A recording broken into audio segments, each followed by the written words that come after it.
Magtatakda na ang Kamara ng petsa kung kailan pagdedebatihan sa sesyon ang panukalang batas na magbabalik sa death penalty sa bansa. Tutol naman ang ilang grupo rito na naniniwalang labag ito sa mga international agreement na pinasok na ng Pilipinas. Balita hatid ni Tina Panganiban Perez. There will be a lot of debate as we tackle legislative measures that are both important and controversial.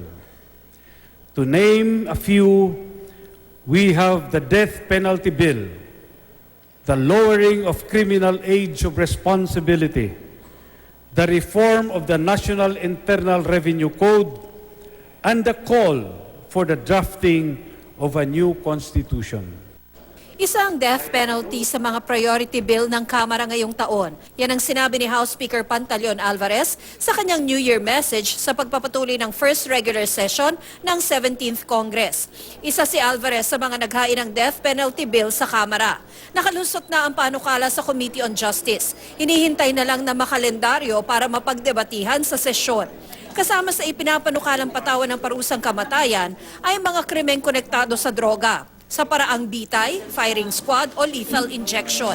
Siguro in the death penalty bill, i-define natin clearly when death penalty shall be imposed on a particular convict. No? So at this point in time, these are still all